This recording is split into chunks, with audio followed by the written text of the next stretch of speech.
활력 넘치는 도시 베트남 경제 수도 호치민으로 스픽스 가족 여러분을 초대합니다. 천혜의 자연을 즐기며 급속하게 성장하는 베트남을 경험합니다.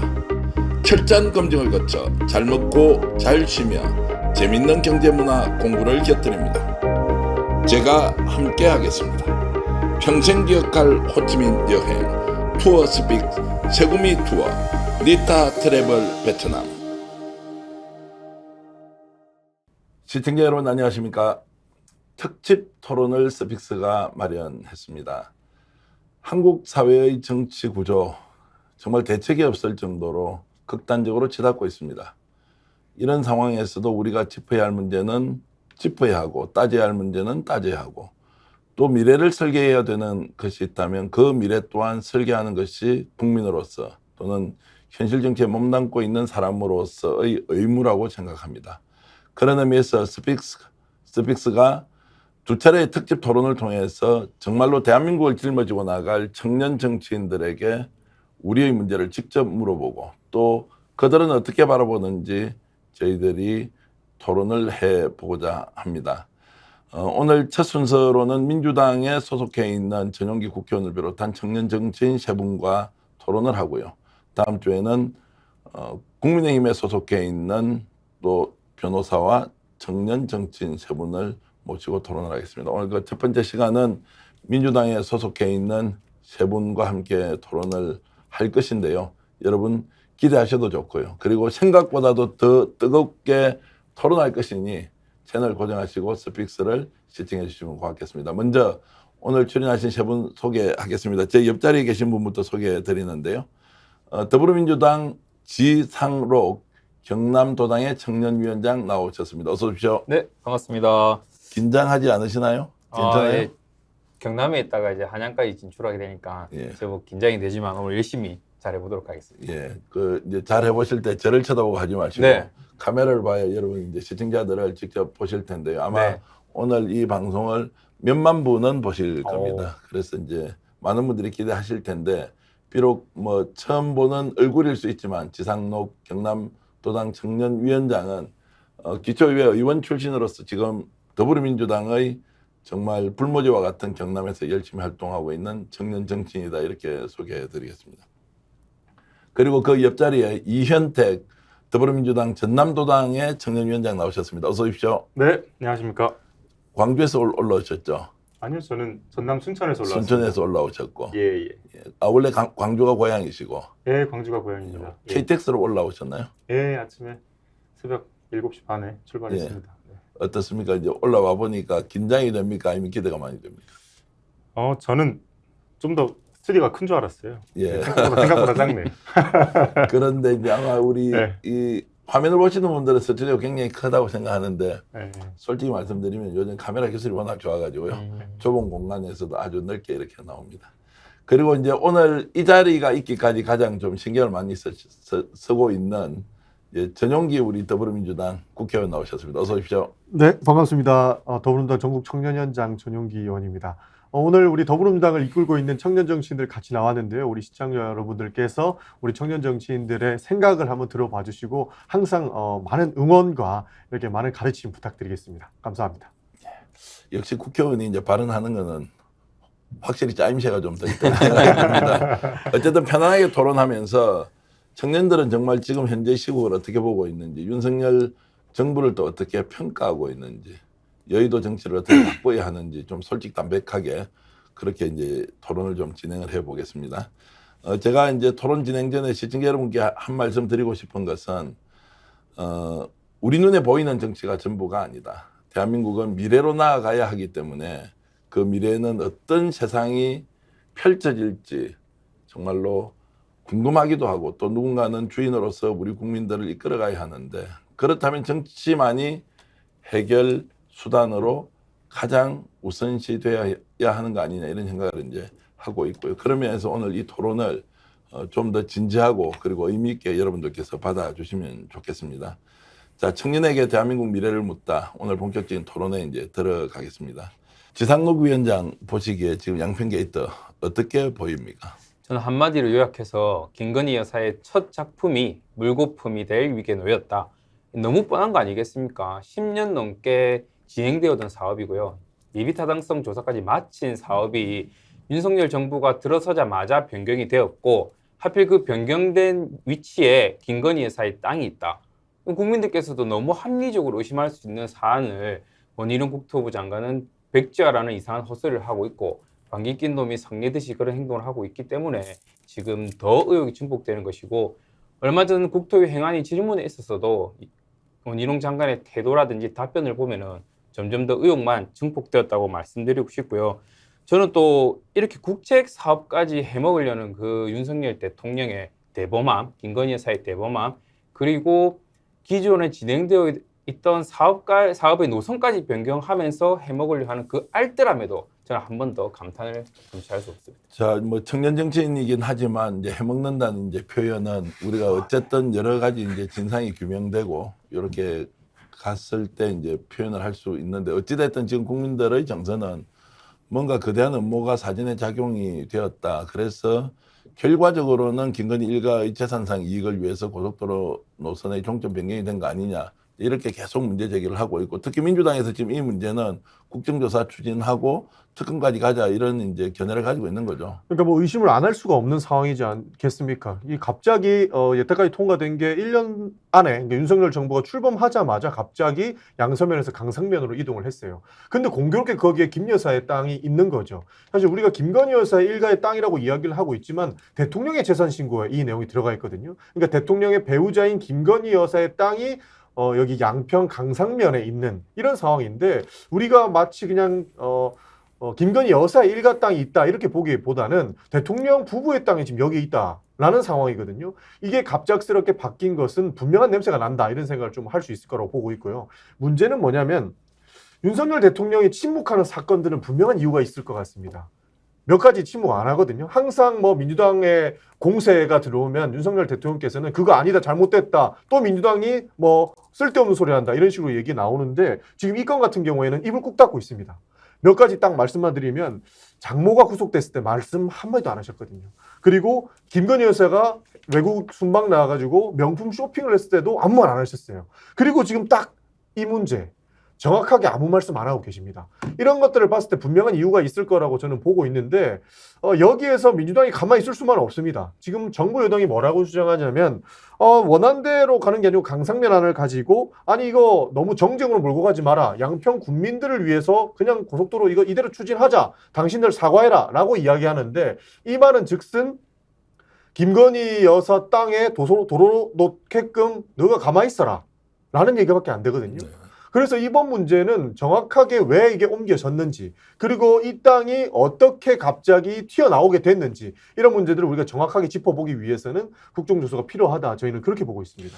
자, 그러면 제가 이현택 위원장한테 좀 여쭤보고 싶은 거는 이게 단도직입적으로 자 대통령실의 최초 기획이었다. 네. 또는 원희룡 장관이 대통령 부부에게 잘 보이기 위해서 누군가의 팁, 조언을 받고 전격적으로 노선 변경을 시도했다. 네. 이 둘 중에 하나로 선택하자면 이 위원장 보시기에는 어떤 거예요?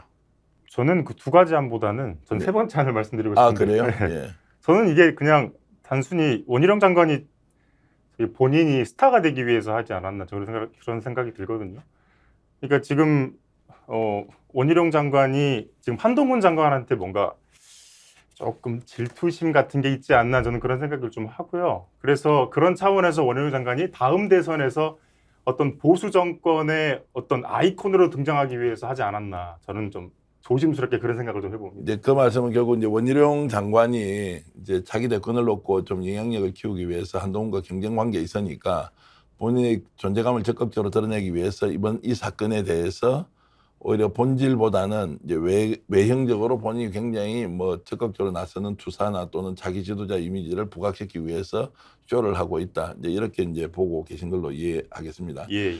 그 대통령실은 왜 지금 말이 없습니까? 그러니까 조금 전에 전용기 이제 의원이 대통령실이 중요한 때마다 얘기를 하지 않고 있는 것은 분명히 그 뒤에 뭔가 있을 것이다라고 이제 추측을 했는데 지금 대통령실이 말하지 않는 것은 정말로 결백하기 때문에 아니면 정말로 숨겨야 할 것이 있기 때문에 어떻게 보세요?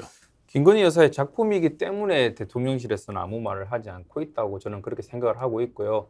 당연히 할 말이 없으니까 그냥 침묵하고 있다 이렇게 말씀드리고 싶습니다. 여태까지 행동들을 보면은 이제 자기가 앞에 직원들 뒤에 숨지 않겠다라고 했지만 대통령은 불리한 부분에서는 항상 직원들 뒤에 숨어 계셨고요. 그리고 지금 아무 말 안 하고 모르쇠로 일관을 하고 있어야 나중에 이게 정말로 문제가 발견되더라도 책임 전가를 할 수 있기 때문에 지금 모르쇠로 일관하고 있다. 저는 이렇게 말씀드리고 싶습니다. 네. 이 위원장 보시기에는 지금 이번 양평 게이트를 통해서 보면 윤석열 정권 이렇다. 야, 실체가 드러난다. 본질이 뭔지 이제 대충 알겠다. 과거의 보수 정권과 완전히 다르다. 이제 이런 의견이 있습니다. 네. 본인은 윤석열 정권의 실체를 이번 양평 게이트를 통해서 좀 느끼고 있습니까? 그래도 저는 그래도 대통령이기 때문에 저는 마지막까지 좀 믿고 싶어요. 이게 네. 그래도 국민의 대통령이고 그리고 이전에 말했듯이 조국 장관에 대해서 물론 공격을 한 측면이 있지만 그 김건희 여사의 통화에서 보면 그 자기는 오히려 진보를 지지했다고 이야기를 했었잖아요. 그런 것처럼 아직까지는 예민 정신이 남아 있을 거다. 하지만 국정조사를 통해 가지고 그게 정말 사익을 위해서 이루어진 일이라고 한다면 저는 정말 크게 지적을 하고 싶지만 마지막까지는 믿고 싶습니다. 예, 그 말씀은 결국 대통령 또는 대통령의 부인이 이런 정도의 사건의 연루가 된다는 것이 국민 정서로 봤을 때는 도저히 상상할 수 없는 일이니 그렇습니다. 끝까지 그래도 설마 우리나라 대통령 부부가 여기에 연관이 돼 있겠나라는 의심은 사실 확인이 되기 전까지는 좀 조심해서 우리가 접근하자 이제 이렇게 보고 계신 거고 예. 지금 전용기 의원은 어떻습니까? 실제로 윤석열 정권의 실체가 양평 게이트를 통해서 드러났다 이런 이제 주장에 대해서는 어떻게 보세요? 그러니까 이 사안들을 통해서 윤석열 정부의 실체가 드러났다기보다는 대통령이 엄청난 권한을 가지고 있고 내가 나만 옳다라는 생각을 가지고 있는데 여기에 아무 보좌진들도 이야기하지 못하는 것이 실체가 드러났다. 이렇게 보면 좀 좋을 것 같습니다. 사실 윤석열 대통령은 남의 눈치 잘 안 보시거든요. 왜냐면 그 검사 출신이시고 검사 활동하실 때 항상 검사들이 자신 있게 얘기하는 거는 남의 눈치 보지 않고 내 생각대로 정확하게 무언가를 해왔기 때문에 이 자리에 있는 것이다. 우리가 사실 이런 내용들을 영화에서 많이 봤거든요. 근데 윤석열 대통령은 정치를 하지 않았고 검사만 해오다가 검찰총장 끝나자마자 바로 대통령이 됐단 말이죠. 그러니까 남의 눈치를 안 보는 것들이 너무나도 자랑스러웠고 너무나도 당연하게 해왔던 거기 때문에 지금 이 사건도 남의 눈치 보지 않고 진행해오다가 뭔가 잘못된 사건에 연루됐다. 저는 그렇게 보고 있습니다. 사실 정치인이라면은 국민들의 눈치를 안 볼 수 없는 상황이죠. 너무나도 그 방금 이현택 위원장이 말씀해 주신 것처럼 끝까지 대통령을 한번 믿어보고자 하는 사람들이 굉장히 많을 겁니다. 근데 지금 실제가 어떻게 드러나고 있습니까? 갑자기 윤석열 정부 들어오고 나서 고속도로가 밑으로 휘게 되는 이런 사안들을 보고 있는데 여기에서조차 눈치를 안 본다면은 국민의 심판을 받을 것이다. 저는 그렇게 보고 있습니다. 그렇기 때문에 옆에 있는 많은 보좌진들이나 대통령실 비서관들이 당장이라도 지금 대통령님 이거 뭔가 잘못된 것 같습니다. 당장이라도 국민들께 사과드리고 이 안은 원안대로 추진돼서 일말의 의혹이라도 없게 만들어야 됩니다라고 고언을 올려야 되는데 그것조차 하지 않고 있는 그런 상황인 것이죠. 그거 왜 하지 않습니까? 뭐 상식적으로 보면 당연히 그 고언을 했어. 있는 사실을 시시비비를 정확하게 가려서 국민들을 더 이상 의혹으로 빠져들지 않게 하기 위해서라도 해야 된다. 이렇게 대통령 한마디 하면 끝나는 거 아니에요? 제 생각에는 그 한마디 했다가 바로 목이 날아가는 그런 상황이 아닐까 네. 추측합니다. 왜냐하면 대통령실에서 사실 많은 사람들이 지금 근무를 하고 있는데 지금 지속적으로 정치가 없어졌다라고 평가받는 이유는 내 말이 곧 법이다라고 생각하시는 것 같아요. 정치라고 하면 사람들을 인정할 줄 알고 나와 다른 사람의 생각들을 받아들이고 그 받아들인 내용을 가지고 국민들께 설파를 해야 되는 것이 결국에는 정치고 상대방을 이해하는 것이 곧 정치인데 윤석열 대통령께서 지금 1년 반 동안 야당의 대표를 한 번도 만나지 않았거든요. 그리고 이재명 대표는 이미 범죄자이기 때문에 범죄자랑 내가 무슨 대화를 하냐라고 하는 내용들은 후보 시절부터 밝히고 오고 있는데 이미 사실 그 고언들을 받아들였더라면 대한민국 정치가 이렇게 무너졌을 것이라고 저는 생각하지 않습니다. 자, 어찌됐든 윤석열 대통령의 국정 운영 스타일을 보면 참 국민들이 상식 수준에서 납득하기 어려운 점이 많이 있고요. 그런데 요즘 제가 더 놀라는 점은 원희룡 장관의 행태가 지금까지 봐왔던 원희룡 장관의 개혁적 이미지 또는 대한민국의 국무위원으로서 국토부 장관으로서 저렇게 하는 게 맞아? 그다음에 국회에서 특히 나가서 상임위에서 질의응답을 하는 과정에서 보면 오히려 국회의 고유 권한인 질의와 그리고 여기에서 의무적으로 답변해야 되는 국무위원의 역할을 완전히 방기하고 오히려 서로 말싸움을 하는 이런 모습을 보면서 원래 알고 있던 원희룡 장관이 저런 모습이었나 이런 생각이 저는 많이 들었는데 어쨌든 원 장관의 모습 어떻게 보였어요? 저는 어제 행안위 질의를 보면서 말 바꾸기 그리고 뭐 하면 괴담 정치 이런 헛소리 하는 걸 보고 이거 정말 국회를 무시해도 너무 무시한다. 본인도 국회의원을 해봤는데 국회의 근본적인 취지가 행정부를 견제하고 감시하는 역할인데 그런 역할을 하는 국회를 그렇게 무시하는 행동을 보면서 그냥 국민을 정말로 개돼지로밖에 생각하지 않는구나. 저는 그런 생각밖에 들지 않았습니다. 그 지상렬 위원장 보니까 이 단어 선택 방식이 아주 똑똑해요. 헛소리라는 말, 그다음에 개대기라고 표현을. 열이 좀 많이 받습니다. 요즘 진짜 하는 걸 보면 제가 아무리 경남에 있지만 저도 의회 활동을 해봤지만 이렇게 말도 안 되는 행동들을 하면서 솔직히 뭐 여야를 떠나서 행정부가 의회를 무시하는 태도를 보이면 여야를 떠나서 같이 의원들이 이거는 뭐라 해야 되는 상황인데 그거를 동조하는 의원들도 보고 하면서 정말로 왜 국회의원을 하고 있나 저는 그런 생각이 가장 크게 들었고요. 제가 정치를 하면서도 약간 좀 내가 이런 정치판에서 내가 뭐 더 앞으로 열심히 해야 되나? 라는 생각도 가지게 만들어 그런 상황이기 때문에 솔직히 좀 열이 많이 받는 상황입니다. 제가 보기에는 이제 그 정치적 이익을 위해서 나의 양심을 어디까지 팔 수 있느냐 뭐 이런 질문과 또는 거기에 딸린 답변의 행동 이런 것이 아닌가 하는 생각이 들면서요. 아무리 대통령 선거가 급하긴 해도 또 자기 정치 지도자가 돼야 하지만 최소한 저는 사실에 근거해서 다른 의견을 가지고 열심히 국민 앞에서 논쟁하는 것은 양해할 수 있는데 당연히 그 어떻게 보면 권장도 해야 하고 네. 그런데 완전 거짓말을 가져와서 끝까지 자신의 논리로 이것이 맞다고 우기는 이런 걸 보면서 야 이게 정말 청년 정치인들이 저런 모습을 혹시 우리 현실 정치에 담기라도 하면 큰일 나겠다는 생각이 좀 많이 들었고요. 그러니까 참 뭐 배울 게 없다라는 생각 듭니다. 저도 이제 청년 정치인으로서 많은 선배들 그리고 국회에서 질의응답하는 모습들을 보고 많은 것을 느끼는데요. 진짜 이번에 그 정부 들어와 가지고 그 고위 관료들한테 배울 것이 없구나라는 것을 저는 많이 느끼는 바입니다. 사실 원희룡 장관이 원래 안 그랬습니다. 지금 이번 정부가 들어오고 나서 처음부터 국토부 장관을 하고 계신데 처음에는 국회의 권위를 알고 있고 국회에서 물어보는 것은 곧 국민이 물어보는 것이다 라고 하는 것을 가장 잘 알고 있기 때문에 가장 조심스럽게 국민을 대변하는 목소리로 대답을 해주셨거든요. 그런데 지금 갑자기 와서 지금 양평 이 고속도로 게이트가 터지자마자 돌변을 해버렸습니다. 이 부분은 아까 이현택 위원장이 말씀해주신 것처럼 한동훈 장관의 역할이 좀 있었던 것 같아요.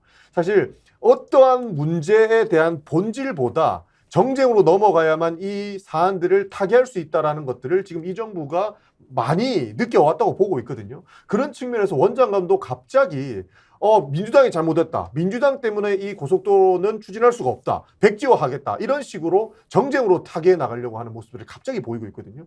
이런 부분들은 정말로 잘못된 것인데 양심을 팔아도 이만큼 팔 수 있나? 라고 하는 말씀 저는 100% 공감합니다. 어떻습니까? 이현택 위원장 보았을 때 원희룡 장관 정말 이제 미래가 촉망받는 정치 지도자, 과거에는 이제 쓴소리 잘하는 남원정 이렇게 하면서 보수정당의 개혁 상징처럼 돼 있는데 그렇죠. 예. 최근 이런 행태를 보시면서 어떤 느낌이 있습니까? 그러니까 저는 원희룡 장관이 지금 이렇게 하는 행태는 되게 마음이 조급하다 이런 생각이 많이 들고요.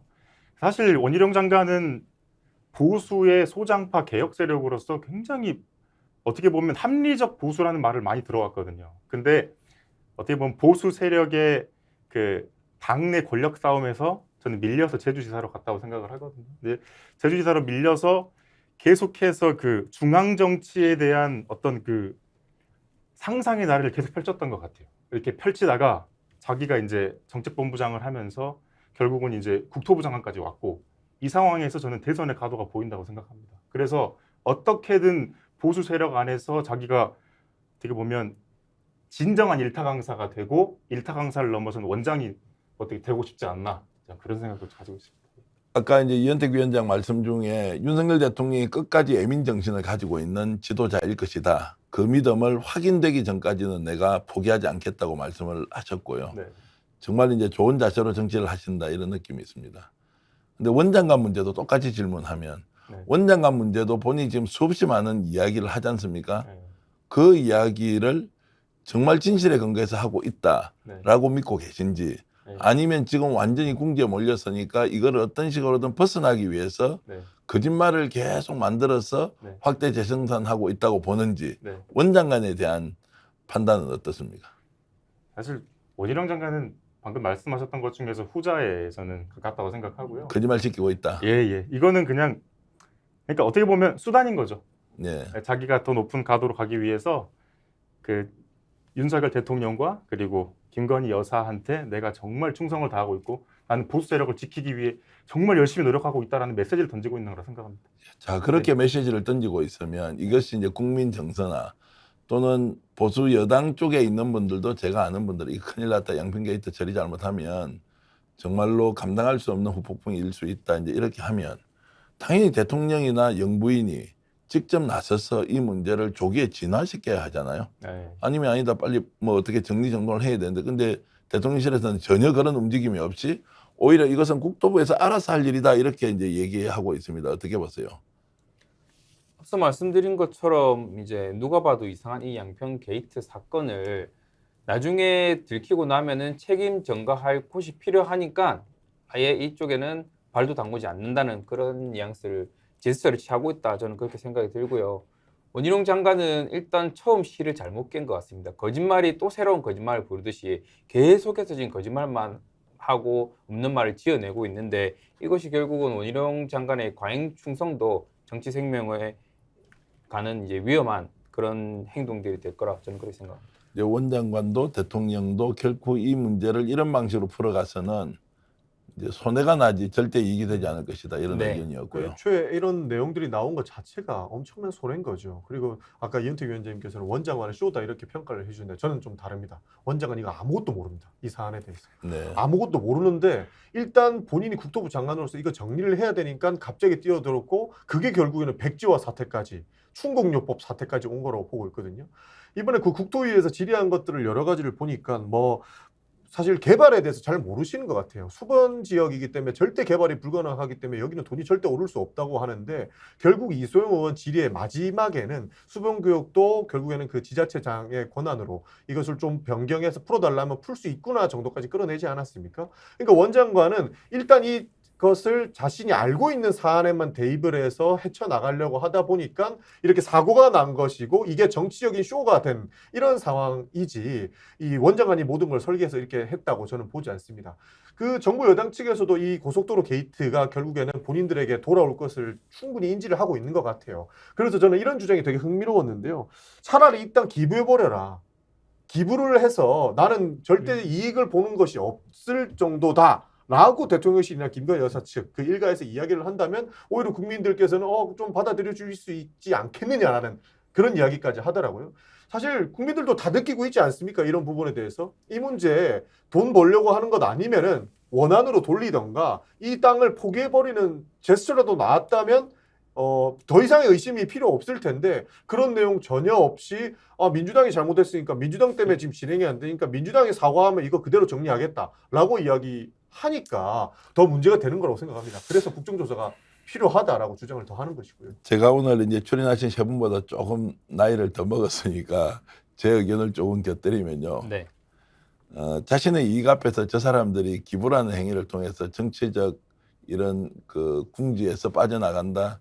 저는 그렇게 생각하지 않습니다. 지금 이 순간에도 이 사람들은 또는 이 세력은 고속도로 정책을 어떤 식으로든 변경해서 그 김건희 일가에게 이익을 주는 쪽으로 결론이 나도록 끝까지 발버둥을 치면서 할 거예요. 그러니까 우리가 좀 순수하고 순진한 마음으로 정말 이 정도 터졌으면 재산 사회 기부하고 이런 거 간혹 우리가 보지 않습니까? 그런 것하고 근본적으로 저는 태생적으로 이분들은 다른 사람이다. 그래서 인수위가 만들어졌을 때 제일 먼저 하는 것이 고속도로 종점 변경을 인수위에서 시도를 하고 원희룡 장관이 거기에서 장관으로 임명을 받고 그러면서 일사천리로 이것을 진행하는 그 정도의 간이라면요. 한번 생각해 보십시오. 그냥 우스개로 우리 아버지 대통령이 고속도로 종점 우리 집안 땅인대로 다 옮겼다. 이게 지금 2023년 대한민국에서 일어날 수 있는 일입니까? 아, 정말 상상도 할 수 없는 일이고요. 저도 대표님 말씀에 적극 공감을 하는 게 이 사람들의 궁극적인 목적은 고속도로 노선을 변경해서 땅값이 올라서 이익을 취하는 게 궁극적인 목적이기 때문에 뭐 재산 기부라든지 아니면 내가 잘못했다 그냥 원하는 대로 하겠다라는 그런 생각은 전혀 하지 않고 어떻게든 개발해서 이익을 취하겠다 그런 뉘앙스를 가지고 있다고 저는 그렇게 생각하고 있습니다. 그러니까 저도 이제 그러니까 이 사람들이 기부를 할 것이다 이렇게 본 게 아니고요. 네. 그러니까 여당 측에서도 오히려 이 문제를 털고 가려면 오히려 기부하는 형태로 보이면 네, 예. 차라리 이해라도 구할 수 있을 것이다라고 네. 주장하는 것을 제가 봤다라는 거거든요. 네. 근데 지금 이런 것들을 생각 전혀 안 하고 있으니까 저희가 또 문제 제기를 하는 것이고 많은 국민들께서 함께 의심하고 있는 거 아니겠습니까? 참 답답한 심정일 것 같습니다. 여당도. 저는 또 좀 더 말씀을 보태드리면 여사 일가의 땅이 있는지도 몰랐다, 뭐 땅이 없었다 이렇게 말하는데 인수위 때부터 노선을 변경했다는 게 나왔지 않습니까? 우리가 재개발 예정 아파트에 사시는 분들은 그렇지 않은 분들은 저 아파트가 재개발 되든지 안 되든지 크게 관심이 없지만 재개발 예정지 아파트에 사시는 분들은 재개발 되기만을 눈꼽아 기다리고 계시거든요. 김건희사 똑같습니다. 아, 딱 대통령 되기만 돼봐라. 노선부터 바꿔서 땅 바로 저거는 무조건 개발해 먹는다. 이 생각을 하고 있었기 때문에 인수위 때부터 노선을 변경하지 않았나 저는 그렇게 생각합니다. 그러니까 이제 지금 우리 지상록 이제 청년위원장 말씀 참 공감이 되면서도 실제로 이제 그 정도까지 지금 발언하는 분들은 아직까지는 좀 없는 것 같습니다. 물론 술자리에서는 충분히 이런 이야기를 하는데 왜냐하면 이제 워낙에 지금 집권 여당 쪽 원희룡 장관 쪽에서 반발을 크게 하면서 계속 이게 괴담꾼 프레임으로 이제 몰고 가고 있지 않습니까? 그러니까 이제 진실에 대한 접근, 그 진실이 접근이 되어서 증명이 되어야 그 다음에 최종적으로 이것은 사적 이익을 취하기 위한 수단이었다 이렇게 갈 수 있는데 의심은 그렇게 하면서도 실제로 설마 그렇게 했겠나라는 여전히 이제 의문 부호를 붙일 수밖에 없는 상황이다 이제 이런 말씀을 좀 드리고요. 자 그런데 이런 사안이 이제 이렇게 터지면 집권 여당이 분명히 다음 총선에서 국민들로부터 심판을 받을 것이다라고 생각하면 대통령한테 직접 조언도 하고 또는 이 상황을 이렇게 좀 극복해야 합니다라고 이제 이렇게 충고도 할 텐데 집권 여당은 오히려 여기 나섰어. 더 문제가 없다. 민주당이 오히려 괴담 선동꾼에 속았다. 이렇게 오히려 역공을 하고 있습니다. 이런 모습은 이현택 위원님 어떻게 보세요? 근데 이게 저는 이렇게 생각합니다. 지금 이게 이번만 이렇게 된 문제가 아니고요. 항상 총선 시즌만 되면 국민들이 이해할 수 없는 발언을 각 정당의 발언에 맞게 하거든요. 항상. 그러니까 지금 박대출 의장이라든지 뭐 권성동 의원이라든지 이분들도 중도적인 입장에서 봤을 때는 아니 어떻게 이런 발언을 하지? 어떻게 말도 안 되는 대통령 감싸기를 하지? 라고 생각을 하지만 결론은 이 사람들은 이 다음에 다시 한번 총선에 당선이 되어야 하고 다시 권력을 잡아야 하기 때문에 이런 말도 안 되는 발언을 하고 있다고 생각을 하고요.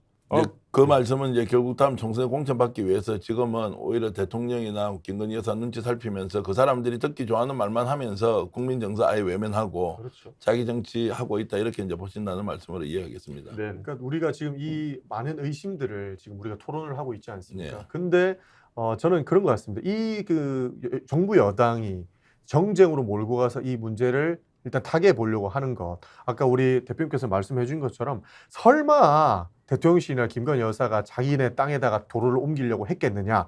이런 생각이 일단 기본적으로 국민 정서에 깔려 있기 때문에 정쟁화가 된다고 생각을 하거든요. 그런데 그 정부나 김건희 여사나 대통령실은 그렇게 하더라도 국민의힘 여당은 그렇게 하면 안 되는 거라고 저는 생각을 하거든요.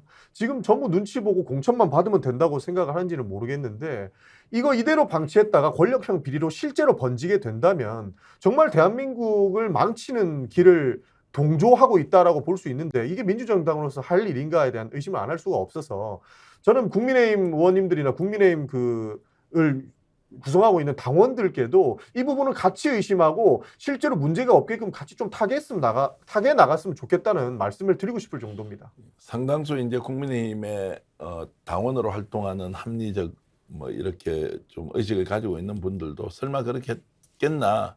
만약 그렇게 했다면 큰일인데 그거 확인 안 됐는데 왜 이런 식으로 이제 공격하느냐라는 말씀을 하신 적이 있었고 저도 뭐 그 이야기는 어쨌든 대통령을 끝까지 믿고 있는 사람 쪽에서 보면 지금 이 상황을 도무지 이해할 수 없다. 그러나 그것이 사실이 아닐 것이다라는 이제 생각을 하고 있는 것 같습니다. 자, 그러면은 이제 결국 국민의힘도 집권 여당으로서 이 문제에 대해서 적극적으로 나서서 조언도 못하고 그렇다고 해서 국민들에게 소상하게 진상을 밝히기 위해서 국정조사를 한다거나 특검 추진에 동의한다거나 하지 않는단 말이에요. 근데 이 부분은 이제 집권 여당으로서 당연히 들어야 할 비판이긴 하지만 집권 여당이 이렇게 큰 소리 치고 있는 게 결국 민주당이 거대 야당으로서 제 역할을 못하고 있기 때문이다. 이런 것들은 요즘 뭐 엄청나게 나오고 있고요. 또 우리가 지금 현재 여러분들이 방송을 들으시는 이 순간에 나온 여론조사도 오히려 국힘보다 민주당에 대한 지지율이 떨어지는 게 또 나오고 있습니다. 이제 이런 걸로 보면 오히려 민주당이 윤석열 정부의 이런 폭주 그다음에 전횡 그리고 국힘의 상식 밖의 이런 정치적 행태를 만들어주고 있는 것 아니냐라고 일단 지적하는 분이 많은데 일단 그 부분에 먼저 전용기 의원 얘기 한번 들어보겠습니다. 맞습니다. 그 반성을 해야 되는 부분이라고 생각을 합니다. 윤석열 정부가 굉장히 잘 못하고 있는데 민주당이 정확하게 지적을 하지 못해서 우리가 민정을 더 이상 신뢰할 수 있겠느냐라고 말씀 주시는 분들도 많거든요. 저는 그 부분 충분히 겸하게 받아들여야 된다고 생각을 하고 우리가 더 강력하게 그리고 치밀하게 계산된 상태에서 윤석열 정부를 대응해야 된다라고 생각을 합니다. 그렇기 때문에 저희도 좀 준비를 해야 된다고 생각을 하고요. 살짝 변명을 조금만 드리면 너무 싸울 게 많습니다. 사실 정부 여당이 너무 잘 못하고 있는 부분들이 무분별하게 나오고 사실 이슈를 덮기 위해서 이슈를 또 키우는 것 같습니다. 지금 김건희 여사 도로 이 문제가 한참 나오고 있는데 오늘 갑자기 또 이동관 방통위원장을 지명을 했어요. 이동관 방통위원장은 MB 시절부터 굉장히 유명한 그 기술자라고 불려왔기 때문에 방송을 어떻게든 본인의 손아귀에 넣으려고 하는 시도를 많이 봐왔다라고 비판했는데 김건희 여사의 고속도로 게이트가 나오고 나서 우리 국정조사를 추진하니까 또 다른 이슈를 가지고 나와서 이동관 방통위원장을 지명을 했거든요. 이러니까 사실 저희가 좀 많이 분산되는 것 같습니다. 여러 가지 지뢰밭들이 있는데 그 지뢰밭을 조그만 것들을 여러 가지 터뜨리다 보니까 한 가지에 몰두를 좀 못하는 부분이 있는데 지금 당내에서 각종 TF를 만들어서 김건희 여사 고속도로 게이트에 TF도 만들어져 있고요. 그 다음에 지금 가상자산, 그 권영세 장관의 가상자산도 김남국 의원권처럼 큰 부분을 차지하고 있다고 해서 가상자산 TF도 만들어져 있고, 이제는 또 이동관 방송통신위원장 지명과 관련된 TF가 나올 건데, 각자 맡은 바에 따라서 이렇게 조금 더 깊고 심도 깊게 국민들을 이해시킬 수 있는 방식을 통해서 우리가 싸워 나가는 모습들을 앞으로 보여드리겠다는 말씀을 좀 드리겠고요. 우리 방송을 보는 시청자 여러분들께서도 그 부분에 좀 힘을 좀 실어주시고 조금만 더 지지와 성원을 보내주시면 저희도 한번 열심히 싸워보겠다. 우리 청년위원장들하고 더 가열차게 한번 노를 저어보겠다는 말씀 드리겠습니다. 제가 이제 진행을 하면서 조금 제가 쓴소리를 드리자면 네. 그 국민들의 지지와 성원은 지난 대통령 선거 때 이미 보여준 것 같고요. 네. 그리고 또 그 이전에 그 총선을 통해서 충분히 다수 의석을 확보해 줬는데 그때부터 좀 제대로 했으면 정권도 안 뺏겼을 것이고 또는 지금 현재도 충분히 견제를 했을 것인데 그런 걸 이제 못했던 부분에 대해서는 뭐 쓴소리를 당연히 좀 들어야 한다고 저는 보고요. 지금 호남 쪽에서 특별히 이제 민주당에 대한 인식 뭐 이렇게 너무 안 좋다 이렇게 가면 되느냐 이런 볼멘 소리를 많이 한다고 하는데 실제 민심은 어떻습니까? 민주당에 대한. 잘 아시겠지만 전남은 지금 권리당원만 30만 명이거든요. 예. 30만 명의 권리당원이 살고 있는데 제가 그냥 지나다니면서 이야기만 해도 저한테 정말 말씀을 많이 하세요. 아, 도대체 민주당 뭐 하는 거냐? 민주당 왜 열심히 안 하냐? 왜 안 싸우냐? 정말 답답하다. 이런 말씀을 저 정말 많이 하세요. 그래서 야, 이거를 제가 한 10명하고 이야기하면 9분이 그런 말씀 하세요. 네. 그래서 아니 왜 이럴까? 왜냐하면 매일 지도부 최고위의 회의를 한번 들어보면 정말 열심히 싸우거든요. 항상 싸우고 자료 가지고 싸우고 우리 서영기 의원이 파이팅 얼마나 좋으십니까? 장경태 최고위님 정말 파이팅 좋으신데 근데 저는 이게 좀 문제라고 생각하는 게 뭐냐면 잠펀치는 계속 날리세요. 근데 훅이 없어요. 그래서 훅이 없어서 도저히 언론에서 정말 세게 쓰지 못할 정도다 저는 이렇게 좀 생각을 하고요. 그리고 덧붙여서 저는 이런 말씀 드리고 싶은 게 지금 현재 민주당이 일을 하지 않고 있다라고 보여지는 이유는 전 첫 번째는 검사 정치로 인해서 공포심을 조장했기 때문에라고 생각을 하고요. 두 번째는 지금 언론의 환경이 굉장히 기울어져 있다. 그래서 우리 그 여론조사를 돌려보면 우리 민주당에서 가장 지지율이 낮게 나오는 층이 두 가지가 나오는데 첫 번째가 집에서 있는 주부들이고요. 두 번째가 저소득층입니다. 이 두 가지 계층에서 가장 낮게 지지율이 나오는데 저는 이건 언론의 환경이라고 생각하거든요. 집에서 이제 종편을 틀면 무조건 민주당에 대한 안 좋은 기사만 계속 반복해서 나오니까 저는 그게 좀 영향이 있다고 보고요. 그리고 마지막으로 우리가 앞으로 개선해 나가야 될 부분인데 저는 의원들의 개개인에 대한 문제라고 생각합니다. 저희가 지난번에 180석에 당선이 될 때 굉장히 많은 의원들이 들어오셨거든요. 근데 그분들이 과연 그 개개인의 정말 국회의원으로 불릴 만큼의 투쟁성을 가지고 있느냐, 그리고 뭐 문화, 경제, 사회, 외교 이런 것들을 총망라할 만큼의 역량이 있는 사람들이 됐느냐라고 생각했을 때는 그게 국민들의 눈높이에 맞지 않을 거거든요. 그래서 저는 그 부분들을 조금 개선해야 된다. 그래서 앞으로 총선에서 그런 사람들을 발굴하고 그런 사람들을 키워서 그런 사람들을 국회의원으로 공천해서 국민들 눈높이에 맞는 사람이 국회의원이 돼야 한다. 저는 이렇게 생각합니다. 자, 이제 많은 이야기를 종합해서 해 주셨는데 조금 제가 잘라서 좀 이제 간단히 여쭤보고 또 답변을 좀 받도록 하겠습니다. 자, 민주당이 현재 이렇게 지리멸렬 또는 제대로 싸우지 못하는 이제 허약 체질의 정당이 되었다라고 하는 것은 이제 아까 말씀에 잔펀치만 날리고 정말 핵심적인 것이 없다. 이제 이런 말씀 해주셨는데요. 그러면 왜 잔펀치만 날리고 핵심적인 것은 못하느냐 이렇게 질문을 이제 드리면 네. 이현택 위원장의 말씀대로 보면 이제 쫄아 있다. 검찰 정권에 대해서 국회의원 개개인이 쫄아 있다. 이제 이런 것도 있고 언론 환경 때문에 그럴 수도 있다. 이제 이렇게 있는데요. 국회 계시니까 제가 전 의원한테 좀 여쭤보면 네.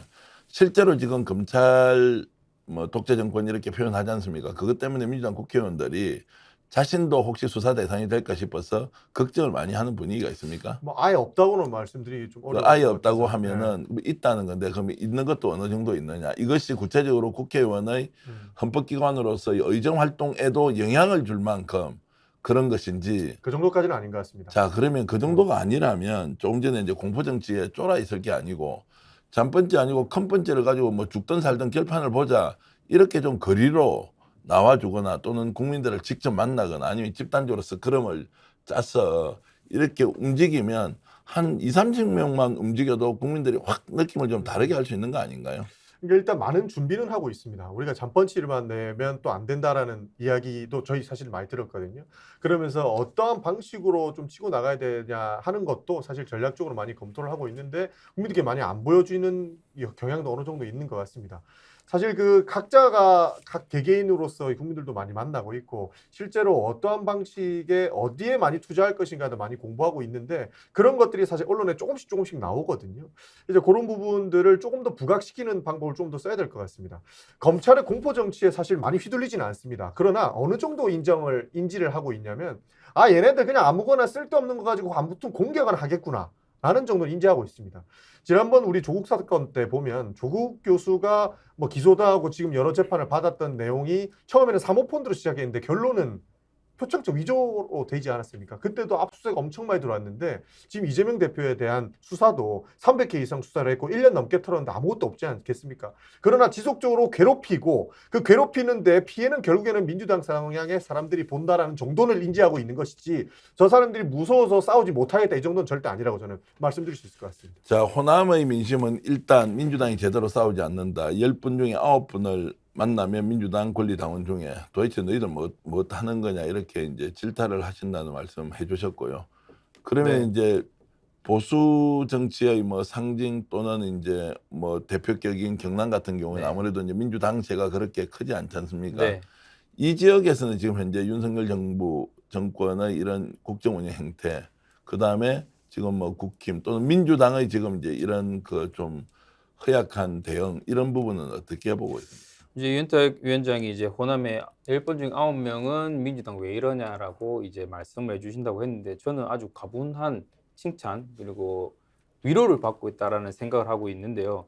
실제로 저희 경남 같은 경우는 얼마 전 여론조사에서도 국민의힘 윤석열 정부가 잘하고 있다라는 게 못하고 있다보다 한 10% 정도 더 위에 나올 만큼 10% 포인트가 더 네, 위에 있다. 예. 아직까지 잘 하고 있다. 예. 그러니까 민주당은 원래 못하는 것이고 국민의힘은 지금이나 옛날이나 잘하고 있다. 이런 동네에 살고 있는데 저는 일단은 민주당의 역할을 하지 못하는 근본적인 원인이 민주당이 좀 착한 아이 병에 걸려 있다. 착한 아이 병. 네, 예. 저는 그렇게 말씀드리고 싶습니다.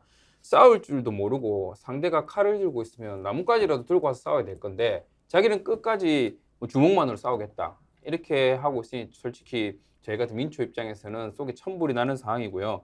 그 전투력이 일단은 너무 약하다. 그리고 언론 탓들을 많이 하시는데 물론 언론에서 민주당이 국민의힘 지적하면 10개 중에 1개밖에 안 실어줍니다. 그러면 언론 탓하지 말고 100번 기자회견 해갖고 10번 실어주게끔 하면 되는 거거든요. 그러니까 너무 전투력이 약한 것이 지금 현재 민주당의 지지율이 이거밖에 안 된다는 것의 큰 원인이라고 저는 그렇게 생각합니다. 그러면 전투력이 약한 거는 이제 이해하겠는데 우리도 이제 그렇게 보고 있지 않습니까? 그 이 약한 전투력을 회복하거나 또는 약한 전투력을 더 키우려면 어떻게 해야 돼요? 아까 말씀드린 것처럼 언론에서 10번 기자회견을 해도 한 번밖에 안 실어주면 100번 기자회견에서 10번 실게끔 해야 되는 그런 적극성이 또 있어야 되고요. 그리고 조금 더 이게 나아가자면 지금 솔직히 이걸 완전 뭐 정쟁으로서 정책에 대한 싸움을 하는 것이 아니라 그냥 갈라치기 이분법적인 논리를 싸우고 있기 때문에 저는 민주당도 그럴 때는 똑같이 막말에는 막말로 대응을 해야 되고 헛소리할 때는 좀 같이 좀 헛소리도 하면서 해야 되는데 너무 착한 아이 병에 걸려서 뭐 아무 말을 못한다. 그리고 물고 뜯어야 될 때는 좀 물고 뜯어야 되는데 그렇지 못한 점들이 가장 큰 문제라고 생각합니다. 참 말씀을 들어보니까 속 빨려 들어가요. 그러니까 그렇게 좀 하면 좋겠는데 구체적으로 이제 어떻게 할 것인지 강론에 들어가면 좋다 눈에는 눈 이에는 이 너희들이 이렇게 하니까 우리도 치고 나가겠다. 이제 이렇게 국회에서 하면 되는데 자 그렇게 하지 못하는 것 그러면 이재명 당 대표부터 더 적극적으로 나서서 논평 수준이 아니라 거리의 투사처럼 아예 그냥 정권 인정 못하겠다 전면전 하자 이렇게 좀 가면 국민들이 약간 속이 좀 후련한 사람들 많이 생길 것 같은데 왜 그런 전면전은 현실적으로 못합니까? 사실 그쪽에만 우리가 치우쳐 있다 보면 민생과는 좀 멀어질 거라고 좀 보는 것 같습니다. 그리고 예. 중도층에 있으신 분들도 얼마나 민주당이 합리적인 사안으로 가는가를 좀 보고 있는 것 같습니다. 그런 측면에서 아마 전면적인 그리고 이 정권을 부정하면서까지 이야기하는 순간 저 사람들이 원하는 미끼를 좀 주는 거라고 또 생각하는 것 같습니다. 결국에 어떠한 사건이 터지도 뭐 명품 쇼핑, 뭐 장모 구속되고 공관을 방문하고 오송 참사가 일어나도 정쟁으로 타개하는 이 정부는 결국에는 민주당이 대선 불복을 해야 된다. 그래야 우리 지지세가 더 뭉칠 것이고 민주당은 이상한 집단이다라는 걸 몰 수 있을 거라고 보고 있는 것 같더라고요. 저희가 그런 측면에서 빨려 들어가서 민생을 내팽개치고 그냥 매일 거래로 나가서 그 국민의힘만 욕하고 윤석열 전부만 욕하다 보면 더 사실 안 좋은 정치 혐오만 이끌어내는 정치 이런 거지 하지 않을까 하는 걱정이 좀 있는 것 같습니다. 사실 그런 부분 때문에 못하고 있는데 조금 더 적극적으로 공격을 할 필요가 있다고 보고 있습니다. 사실 윤석열 정부가 잘 못하는 부분 너무 많지 않습니까? 그걸 덮기 위해서 이슈를 통해서 또 덮으려고 하는데 그때마다 정확하게 타격을 해줄 필요는 있다라는 걸 느끼고 있기 때문에 조금 더 우리가 적극적으로 할 필요는 있어 보인다. 뭐 요 정도 말씀드릴 수 있을 것 같습니다. 이렇게 경남 험지에서 싸우는 사람들은 이제 좀 많이 답답함을 느끼고 있는데요. 말을 해서 알아듣는 사람한테 대화가 되는 겁니다. 말을 해서 알아듣지도 못하는 사람한테 무슨 말을 계속해서 이렇게 하면 안 된다 저렇게 하면 안 된다 이야기하겠습니까? 김건희 여사의 16명 경호원 데리고 쇼핑몰 5개 명품 쇼핑 5개를 했는데 거기서 샀니 안 샀니를 말을 하고 있고 안 샀다 호객행위를 했다 이런 소리를 하고 있는 사람한테 무슨 우리가 말을 하겠습니까?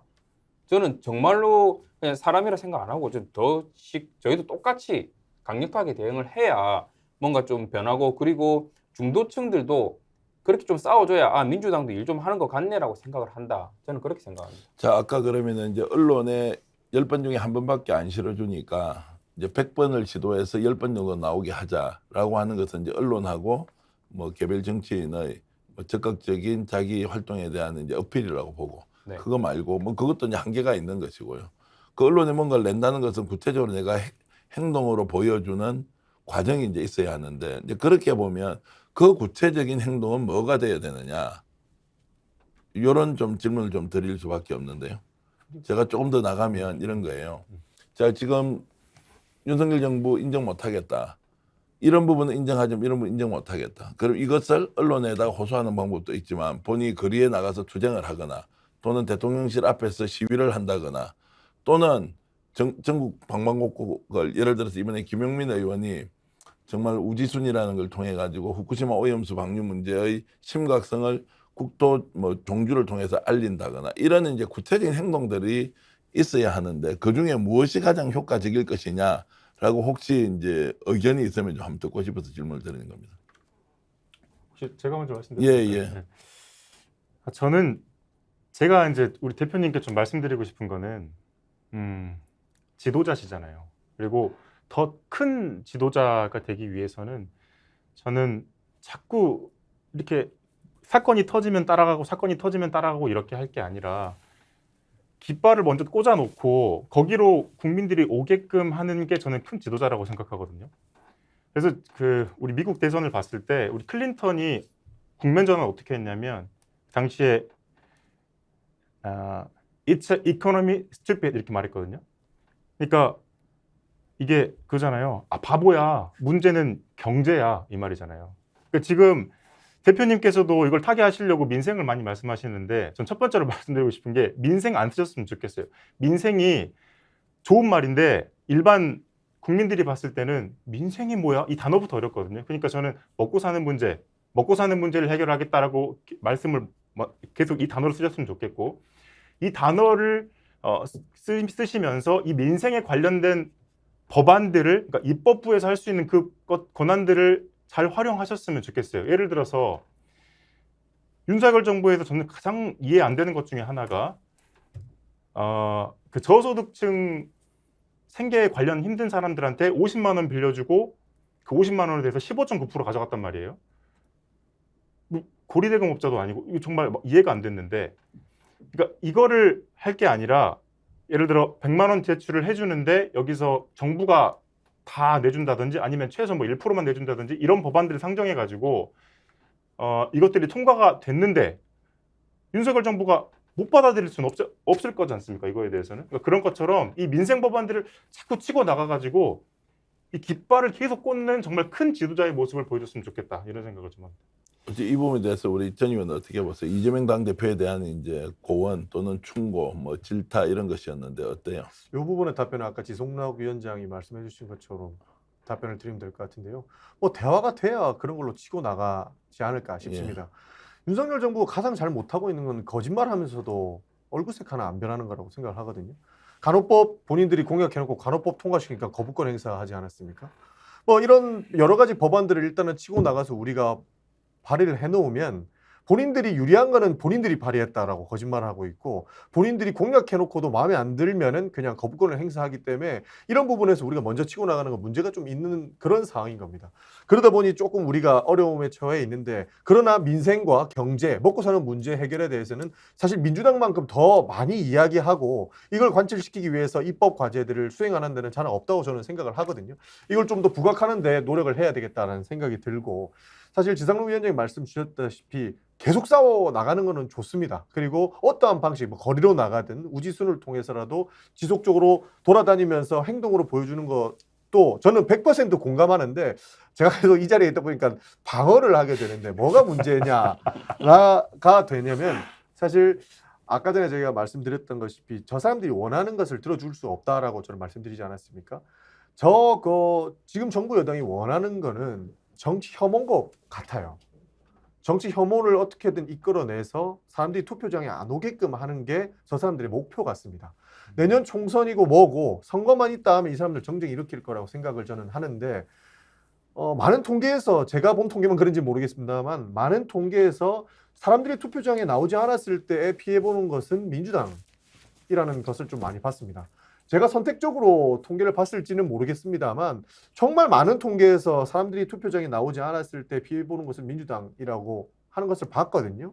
실제로 내년 선거에 투표를 안 하겠다 하는 사람들은 너희 둘 다 똑같잖아. 국민의힘이나 민주당이나 어차피 부패했고 잘못됐고 똑같은 정치인들끼리 내가 더 낫다라고 하는 걸 보기 싫어서 나는 투표하지 않겠다라고 하는 사람들이 많은데 그렇게 정치 혐오를 일으켜가지고 투표장에 사람들이 안 나와서 이익 보는 사람들은 결국에는 사람들에게 계속적으로 정치 혐오를 일으킬 건데 그 방법이 결국에는 정쟁을 통해서 저 사람들과 우리 사람들과 어차피 둘 다 나쁜 사람이다 회피하게 만드는 그런 세력이라고 생각을 하는데 그러기 위해서 저렇게 정치쟁을 일으키고 있는 게 아닌가 싶습니다. 그래서 저 사람들과 똑같은 사람이 돼가지고 칼싸움 하는데 우리도 들어가고 계속 칼질만 하다 보면 정치 혐오가 가중돼서 오히려 민주당이 안 좋지 않을까 하는 평가도 있다. 그런 말씀 좀 드리고 싶습니다. 결국 이제 윤석열 정권을 상대로 전면전을 해야 할 것이냐, 또 입법기구로서 입법기관으로서 집권 여당을 견제하는 야당으로서 국회 내 역할이 더 중요할 것이다. 또 하나는 이제 민생에 대한 집중 놓칠 수 없으니 혹시 정쟁화되어서 중도층의 민심이 또 이반될 것이다. 이제 이런 걱정 다 하고 있어서 제 느낌은 이렇습니다. 뭐 다 알겠는데 뭐 그래서 영어 한마디 쓰자면 so what? 그래서 어떻게 하자는 거냐? 이제 이렇게 또 거꾸로 질문을 할 수밖에 없는데 자 그래서 저는 이제 지금 청년들이 대한민국의 미래를 이끌어가야 된다고 봤을 때 청년의 지금 위치에서 지금 현재의 민주당 문제, 특히 이제 민주당으로 앞으로 의정 활동이나 이런 것들을 다 목표를 하고 계신 분들이잖아요. 그러면 청년은 기성의 민주당과 어떤 차별성을 가지고 지금 현안 문제에 접근하고 지혜로운 대안을 내놓을 것이냐. 이제 이런 부분은 제가 청년 정치인들을 만날 때마다 아직까지 좀 더 구체적으로 이렇게 딱 그림을 그려놓고 있는 분이 없는 것 같아서 제가 사실 이제 오늘 토론하기 전에 그런 부분에 본인들의 생각은 어떤지 제가 좀 준비를 하자고 했는데 이현택 위원장부터 먼저 좀 말씀을 하시겠습니까? 청년은 어떤 차별성을 가지고 민주당의 정치 개혁을 이끌어야 하느냐 이 질문입니다. 네. 이거에 대한 말씀을 하기 전에 이 말씀부터 먼저 드리고 싶어요. 지금은 이재명 대표님께서 결단해야 될 때다. 뭘 결단해야 되냐? 우리 DJ께서 젊은 피 수혈론이라고 해서 지금 현재의 386, 486, 586이라고 불리는 이분들을 대거 등용시키셨거든요. 그래서 그 당시에 30대 위주로 해서 정말 많은 청년들이 원내로 진입을 했어요. 그리고 우리가 존경하는 또 노무현 대통령께서도 당시에 뭐 서가번, 안희정, 누구죠? 이광재 같은 사람들이 30대의 국정 책임자가 돼서 청와대를 이렇게 지휘를 했거든요.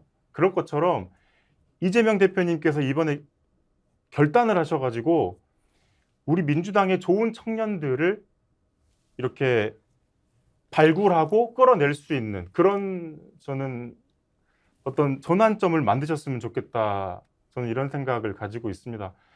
이게 이런 말씀 왜 드리냐면 밖에서 아무리 외쳐도 안 들리고요. 기사 안 써주고요.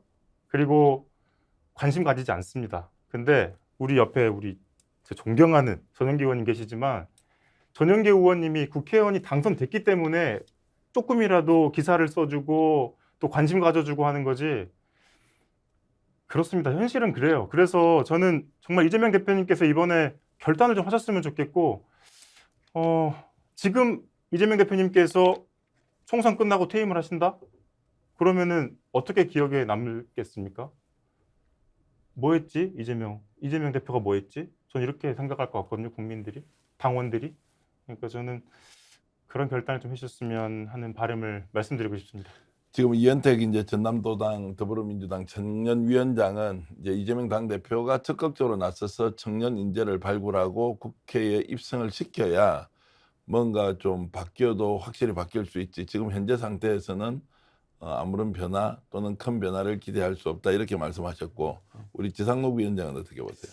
네, 이재명 대표께서 이제 스펙스 TV를 보고 있으면 저 이현택과 지상록을 한번 잘 봐달라 말씀드리고요. 저는 대표님의 질문에 맞는 답변은 조금 아닌 것 같아요. 저는 개인적으로 청년 정치라고 해서 뭐 특별한 게 없다 이렇게 말씀드리고 싶어요. 청년을 위한 정치를 하는 것이냐 아니면 청년인 나이인 사람이 하는 정치냐 이 문제지 성공적인 청년 정치를 위해서는 일단은 청년이란 그 틀을 깨어 나와야 된다.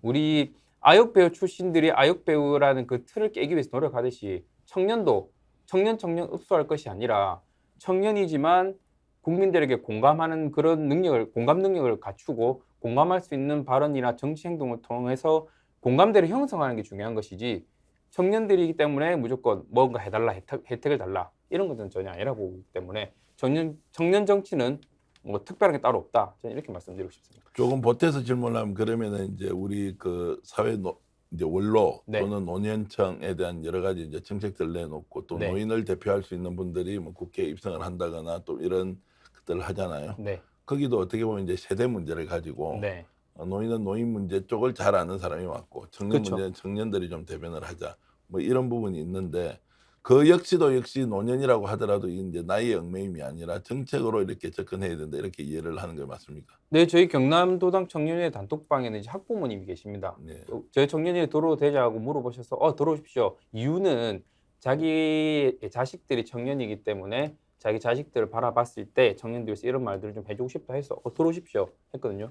그러니까 나이를 떠나서 청년 세대를 위한 정치를 하는 것이냐 그리고 청년들이 하는 정치냐의 문제지 무조건 청년이라고 해서 특별한 것은 없다라는 좀 말씀을 드리고 싶고요. 물론 대표님 말씀하신 것처럼 20대의 이야기들이 20대가 많이 알 수 있죠. 그리고 30대의 이야기는 30대들이 알 수 있듯이 그냥 다양한 연령대가 그 정치 세계에 이제 들어오는 것이 중요한 것이지 무조건 청년은 이렇게 해야 된다. 그런 거는 조금 힘들다. 그리고 조금 더 혜택을 바라자면 기존에 있던 기성 세대들보다는 뭐 사람을 모은다거나 아니면 사회적 활동 기간이 짧기 때문에 뭐 경선 같은 걸 붙었을 때는 불리한 부분이 있습니다. 그리고 돈 문제, 정치인들도 출마하면 돈이 필요하지 않습니까? 그런 문제들은 이제 정당에서 해결해 줘야 될 문제는 존재하지만 청년이라고 해서 무조건 이런 혜택을 주겠다. 그것은 조금 잘못됐다. 청년이 오히려 청년 속으로 들어간다. 이렇게 생각됩니다. 잘 알겠습니다. 전용기 의원은 지금 이제 민주당에서 최연소고 국회 네. 전체에서 최연소 의원입니까? 유호정 의원이 한 살 어립니다. 저보다. 어리고 예. 정의당에는 유호정 의원이고 예. 그러면 이제 청년 정치의 상징이면서 사실 지난번에 비례대표 공천 받을 때도 민주당에서는 최연소였습니다. 최연소였고 민주당을 또 상징하는 청년 정치의 좀 모델을 만들자 이렇게 해서 전격적으로 영입하고 또 국회의원이 되셨는데 제가 이제 좀 질문드리고 싶은 것은 그것에 비해서 지금 청년 정치인들이 국회 내에서 뭐 쉽게 말씀드리면 20대가 아니면 이제 30대 정도의 젊은 정치인들이 자기 역할을 하고 있느냐. 국회 들어가고 나니까 결국 뭐 노인이나 중년이나 청년이나 다 똑같다. 이런 이제 좀 비판의 목소리가 있던데 실제로 한계를 많이 느낍니까? 아니면 활동을 열심히 하는데 국민들이 잘 못 느끼는 겁니까? 겉만 보아서 그런 것 같아요. 사실 네. 내부에서는 엄청난 투쟁을 하고 있습니다. 네. 기본적으로 제가 공약했던 부분, 저는 그 만으로 28의 국회의원이 됐거든요. 예. 그래서 그 군대 문제, 그러니까 20대 남성에 대한 문제를 좀 많이 다루고자 해서 군대 문제를 좀 많이 얘기했었습니다. 한계도 있었죠, 당연히. 생각하는 게 다르기 때문인데요. 제가 그 국회의원이 되기 전에 1호 공약이 뭐였냐면 건강하면 국가애들 다치면 너가 아들 방지법이었습니다. 그러니까 건강하면은 국가가 이제 너는 국방 의무를 다해야 돼. 그래서 데려가는데 군대에서 훈련하다 다치면 너가 아들이 돼버리는 거예요. 사건의 입증 책임, 본인이 다친 입증 책임을 개인에게 지워버립니다. 사실 저는 굉장히 상식적인 사회가 되어야 된다라고 생각하는 그냥 건강한 청년인데요. 되게 상식적이지 못한 부분이 그런 부분이었다고 생각을 합니다. 그래서 실제는 군인재 보상법을 발의해서 그 사람들과 많은 토론회도 했고요. 실제 바꾸기 위해서 많은 노력들이 했는데 국회에서는 그 공감대가 다르기 때문에 많은 장벽들이 부딪혔던 것이죠. 그러다 보니 많은 티는 안 났을 겁니다. 그렇기 때문에 아니 국회의원이 되고 나면 똑같은 것 아니냐라는 비판을 주신다면 전 달게 받겠다는 생각이 있지만 그래도 내부에서 투쟁해서 실제 청년들에게 필요한 정책이 되고자 한다면 몸살이지 않고 저는 뛰어들었다는 말씀을 좀 드리고 싶습니다. 청년 의원, 청년 정치인으로서 차별성이 뭐냐라고 얘기하면 일단 생각이 다르다라는 말씀을 드리고 싶은데요. 일단 기본적으로 청년들은 앞으로 세상이 바꿔가지 않으면 나 같은 사람은 살지 못한다는 생각을 가지고 있습니다. 바뀌어야 산다는 것을 인지하고 있고요. 지키고자 하는 보수적 가치보다 변화에 대한 진보적 가치에 더 앞장서서 나가는 것이고 실제 변하지 않는 것에 목소리 내기 위해서 크게 소리치기도 하고 아까 얘기했던 10번 중에 한 번 실어준다면 100번 실어지고 다른 사람들처럼 10번 보도가 나올 수 있게끔 노력하는 것은 청년이니까 한 번 더 움직인다라는 저는 말씀을 드리고 싶거든요. 실제 우리 청년연에서 많이 그래도 언론 보도 많이 나왔던 부분이 뭐였냐면 독도를 저희가 방문했을 때 많은 분들께서 봐주셨는데 다들 독도 한 번 가가지고 들어간 줄 아시는데요. 그거 독도 한 번 들어가기 쉽지 않습니다. 첫날 들어가려고 국회에서 기자회견하고 출발을 했는데 파도가 높아서 못 들어갔습니다. 근데 일본 언론이 뭐라고 썼냐면 전용기가 국회에서 기자회견을 하고 당당하게 독도에 갔는데 독도의 파도에 막혀서 못 들어갔다. 그러니까 마치 자연에 부딪혀서 못 들어간 것처럼 기사를 냈더라고요. 제가 그 기사를 올라오면서 봤는데 서울에 올라오는 버스에서 봤는데 너무 화가 나서 나 내일 모레 다시 간다. 내일 모레 날씨가 괜찮고 파도가 낮으니까 내일 당장 가겠다. 라고 바로 이틀 뒤에 다시 간 겁니다. 그렇게 해서 입도를 해가지고 이 여러 가지 사안들을 만들어냈거든요. 사실 청년들의 차별점이나 하면 저는 이 부분도 얘기하고 싶은데 몸 쓰는 거는 안 살입니다. 청년이기 때문에 한 번이라도 더 뛰어가서 이 사람들에게 어필을 하려고 하는 것이고 당장 내 앞에 쌓여있는 산적 해지 문제는 청년이기 때문에 더 한 번 더 부딪혀서 이 문제를 해결하려고 하는 것. 저는 이것이 하나의 차별성이라고 보는데 이 차별이 결국에는 세상을 바꾸는 데는 큰 역할을 할 것이다 라고 자신 있게 말씀드릴 수 있을 것 같습니다. 자, 그 말씀은 결국 이제 청년이 국회 입성을 하면 남다른 필요와 그리고 목적을 향해서 더욱더 몸살이지 않고 뛰어올 수 있다. 이제 이런 말씀으로 이해를 하고 어찌됐든 그런 바람들이 이제 내년 총선에 적극적으로 반영이 되어서 청년들이 국회에 훨씬 더 많이 들어가고 대한민국을 이제 좀 적극적으로 바꾸는데 그런 새로운 이제 좀 장을 열도록 기대를 해보겠습니다. 자, 그리고 오늘 방송 이렇게 이제 처음 해보시니까 어때요? 지상록 우리 위원장 본인이 어떤 네. 발언했는지 기억을 다 하겠어요? 아니면 지금 막 긴장되고 그렇습니까? 긴장이 오히려 많이 풀렸죠, 지금은. 예, 어제요 팩까지 하면서 이제 열심히 한양 진출을 위해서 노력해서 왔는데 네. 생각보다 이제 좀 긴장을 해가지고 말을 제대로 못한 것 같아서 조금 아쉽고요. 그리고 말씀하신 것처럼 내가 의도하지 않게 지금 약간 흘러갔던 것도 있는 것 같고, 예. 예, 제가 전용기 의원을 비판한 게 아닌데 약간 좀 깐 것 같고, 예, 뭐 아까 독도 이야기를 했는데 제가 좀 해드리려고 했는데 하여튼 열심히 하는 청년 정치인도 있다 이렇게 말씀드리고 싶은데 오늘 뭐 그래도 말 많이 하고 재밌게 한 것 같습니다. 그래요? 네. 예. 어떻습니까, 이현택 위원장은? 굉장히 아쉽고요. 지금 입이 이제 풀린 것 같은데 그래요? 끝났다고 생각하니까 좀 아쉽고. 그리고 원래 이렇게 좀 재미없게 갑니까? 아니요, 뭐 재밌게 할 수 있는데 진행자가 재미가 좀 없어요. 그런 단점 때문에 네. 출연자가 재밌게 하면 훨씬 더 아주 유쾌하게 할 수 있는데 제가 죄송하다는 말씀드리고요. 아닙니다. 좀 더 재밌게 할 거라고 생각하고 와가지고 예. 하기 지금 좀 농담을 쳐도 되나 이런 생각을 계속 예, 했는데 농담은 계속 쳐도 됐는데 농담할 수 있는 분위기를 제가 못 만들었군요. 네, 저도 아까 뭐 헛소리 막말 이런 말씀하니까 발언이 세다 말씀하셔가지고 아니 발음이 제대로 된 게 이런 아니고 그런 표현이 아주 좀 이색적으로 들려가지고 잘 이제 토론에 쓰는 말이 아닌데 어쨌든 그런 말씀을 해주셔서 청년 정치인들의 패기를 충분히 느낄 수 있다 이런 이제 생각은 했습니다. 어쨌든 네. 오늘 이현택 위원장도 그리고 순천에서 와주셨는데 이런 토론을 이제 처음 시작하는 것이지만 앞으로 이제 자리가 많이 만들어지면 더욱 더 많은 이제 발언들을 하시면서 한국 정치를 좀 긍정적으로 바꿔주시길 바라겠고요. 예. 청년위원회 지금 활동은 그러면은 전국에 이제 지역위원장들이 다 있고 예. 지금 이제 더불어민주당 중앙당에서 청년위원장 지금 맡고 계시고. 예, 중앙당에서는 제가 청년위원장이고요. 17개 시도에 네. 각 그 17개 시도를 대표하는 청년위원장 분들이 계십니다. 네. 그리고 각 지역위원회 지역의 청년위원장 분들이 계시고 그분들을 필두로 해서 우리 청년들이 다 이렇게 모여서 각자의 활동을 하고 있다 이렇게 봐주시면 좋을 것 같습니다. 지역에서는 지역 사회를 어떻게 살릴 것인가에 대한 청년 활동들을 하고 있고요. 그 다음에 광역시도에서는 광역시도에서 그분들을 어떻게 엮어낼 것인가에 대한 고민을 하고 있고 저처럼 중앙당에서 많은 그 우리 청년 정치인들을 대변해서 할 수 있는 역할들을 하고 있는데요. 많이 좀 응원해 주셨으면 좋겠고요. 우리 주변에 있는 청년들이 살아가기 힘든 부분들 어떤 게 있는지 한 번 더 관심 가져주시고 함께 해주시면 좋겠다는 말씀을 좀 드리겠습니다. 네. 그 청년 정치의 상징으로 어쨌든 잘 되기를 바라겠고요. 또 이현택 위원장님도 한 말씀 하시죠. 예. 제가 오늘 그 이재명 대표님께 너무 쓴소리만 한 것 같아서 정말 존경하고요. 그 이재명 대표님께서 정말 그 잘하신 게 있다면 이번에 청년위원장 선거를 전부 선출직으로 하셨어요. 이 전까지는 임명직으로 했거든요. 그래서 도당위원장이 임명권으로 통해서 임명직했기 때문에 그분들이 활동하고 싶어도 열심히 활동하지 못했어요. 근데 이번에는 17개 시도 그 청년위원장들이 우리 전용기 위원장을 중심으로 해서 정말 열심히 하고 있어요. 그래서 어느 때보다 열심히 청년위원회가 활동하고 있다라고 하는 사실을 많은 분들이 말씀하고 계시거든요. 그래서 이 부분도 꼭 말씀드리고 싶고 대표님 감사하다는 말씀을 드리고 싶습니다. 그런데 이제 방송에 나오셔서 끝까지 한 말씀 남기는 게 방송용 멘트를 하셔서 굳이 뭐 여기에서 이재명 대표님이라고 호칭 안 하셔도요. 이재명 대표가 께서 뭐 이 정도 하셔도 충분히 또 괜찮은 것 같은데 어쨌든 이제 저런 그 활동을 통해서 청년들이 좀 더 국민들에게 부각될 수 있는 기회를 민주당에서도 많이 만들어야 할 것이고요. 또 여러분들도 어쨌든 그 현장에서 청년들과 함께 활동을 계속 이어가길 바라겠습니다.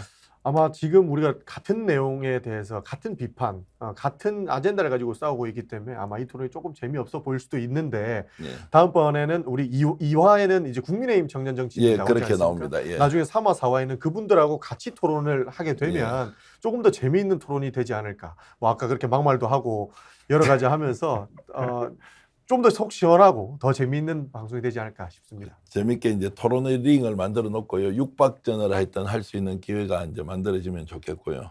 그리고 감사합니다. 이제 지상국 위원장은 이제 네. 앞으로 나오면 방송 더욱더 잘하시겠죠. 예, 언어를 좀 순화해야 돼요. 이제 좀 순화하도록.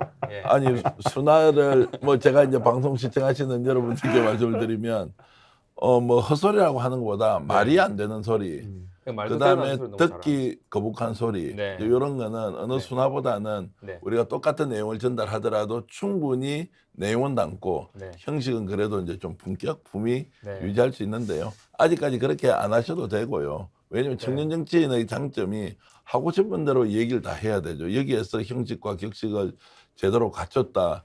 그러면은 뭐 청년 정치의 묘미가 사라지는데 네. 그런 것보다는 거친 표현이라도 적극적으로 하는 것이 좋고 다만 일반적인 이제 우리 TV 프로그램에서 토론할 때 쓰는 용어가 아니어서 네. 재밌자고 한 이야기인데 너무 뭐 깊이 이렇게 아니, 제가 말씀해 뭐 주시니 오늘 막말을 이렇게 했던 이유는 그들도 막말을 하고 있기 때문에 제가 막말을 했다. 그러니까 좋은 소리 들으려면 제발 그들도 좀 좋게 말해라 이렇게 말하고 싶습니다. 예, 여러분 오늘 토론 어떻게 보셨습니까? 조금 지루하기도 하셨습니까? 저는 굉장히 재밌고 좋았습니다.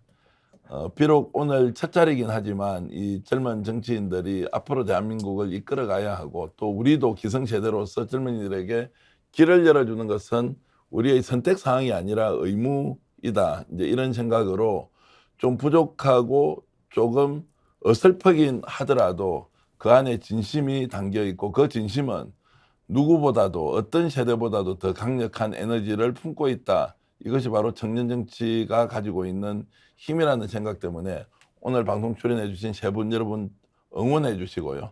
그리고 스픽스에 또 앞으로 더욱더 많은 응원이 이분들을 위해서 저희들이 제공되도록 노력하겠습니다. 또 다른 분들도 모시면서 정말 대한민국의 미래는 이끌어갈 사람들에게 맡기자. 그러면 부족하더라도 또 기회를 만들어주고 또 정치가 이분들과 함께 손을 잡고 정말 더 발전하도록 함께 노력하는 것은 국민으로서의 의무이기도 하고 여러분들이 이들을 또 밀어주는 권리자이기도 하다 이런 말씀을 드리면서 오늘 특집으로 마련한 청년 정치에게 대한민국의 미래를 묻다 코너를 모두 마치겠습니다. 오늘 장시간 동안 토론해 주신 세 분 고맙고요. 감사합니다. 네, 고맙습니다.